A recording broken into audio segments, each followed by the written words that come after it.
What is up, y'all? Capone Tony here. Welcome to another Ever Crisis video, y'all. So, I achieved top 100 in the battle ranking recently. As you can see, I'm sitting at rank 36, and I think this is probably the best I can do for my account personally. I'll go into detail about how you should maybe handle these fights and some setups you can go with.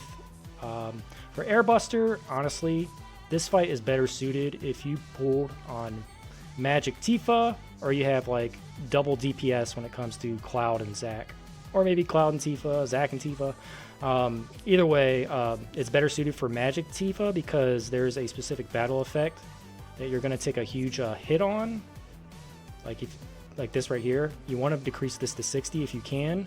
If you're not, you're going to lose on that 12, that stage level 12 bonus pretty much. So it's better to bring a magic setup for this fight.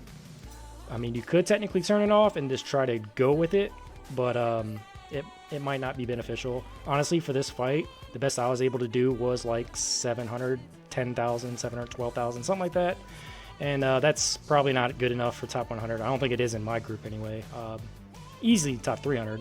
But the idea is you probably want to bring two DPSs that both do lightning, or just one super strong magic DPS like Tifa, for example. If you got her to like OB6 and you have good back weapons for her, she could probably handle the whole fight herself. And then just use pretty much the other two characters to support her. Like Yuffie, for example, if I could technically use Yuffie's right here, Crystal Cross, and just buff her magic attack max, and then debuff the enemy's lightning resistance.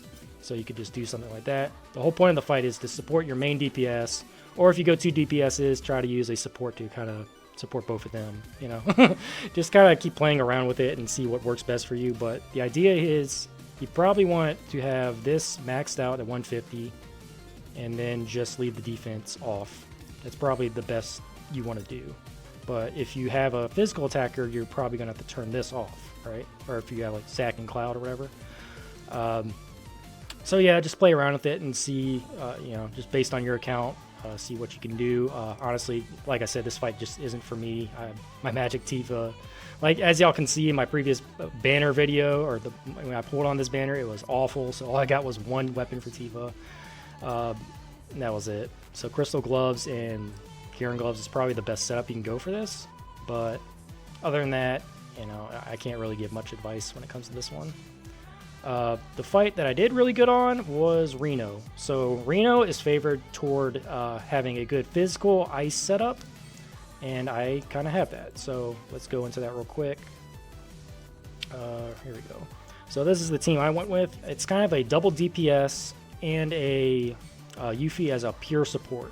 The cool thing about Yuffie is she can also kind of chip in with DPS at the end, but she is stacked when it comes to the buff debuff extension. It is max, including her, well, her costume's part of it, but yeah, she's level 7, so 200% duration. Once she applies her physical attack buff to Cloud and Tifa, and then debuffs twice with the pinwheel, so 16 ATB. Once she gets through all that, she's done. She doesn't have to do anything else except do ice damage, which is, you know, pretty awesome.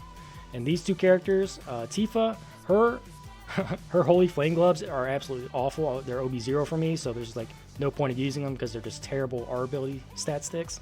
So I just went with a full-on physical built team for this. I did use OB6 Silver Staff though. That kind of helps her ice up a little bit. You know, yeah, level 2 ice potency now.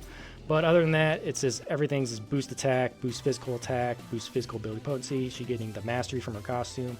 So that's how I set up Tifa.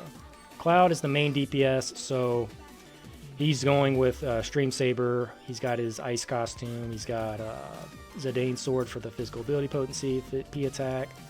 Then other stuff is just P attack. Bald Eagle here is to help with the ice potency a little bit. Has good P attack. So this is what Cloud's looking like with his setup. He's at level 7 P attack, level 5 ice potency, Frostblade Arcanum, physical ability potency 4, and the P attack all allies is just great. Like this stat alone, you get a plus 22% boost to all your characters. It's really good. And yeah, if you look at Yuffie setup, it's just a lot of you know, buff debuff extension. So she has Air's Weapon, she's got the 4-point Shuriken, and this just kind of helps out with ice DPS a little bit. So yeah, that's pretty much my setup. A few things I want to note for this fight though. It can be very laggy and it's been very frustrating, like to say the least. I hope Applebot is aware of these issues. I think they are, but it feels like they've not been good for this fight. It's made doing this battle ranking just kind of annoying and not fun in my opinion, because I've had to restart a bunch of times just because of like a lag issue or just whatever, and it's like ugh. But yeah, I'll go into the fight now. I already pre-recorded it because it's been a pain in the butt, and yeah, I'll show y'all after I talk about this setup.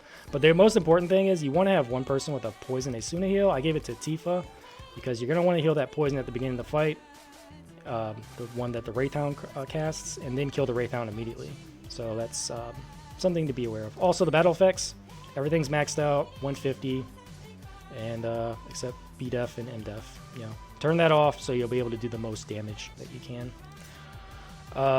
So yeah, I'll get into this now.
So there you go, guys. Like 761,000. Not my best score, but pretty good.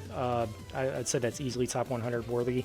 The thing that I want to note for this fight, Cloud, I used this C ability the entire fight. So, except the last hit. You know that I got that last hit as a Blizzard Blow.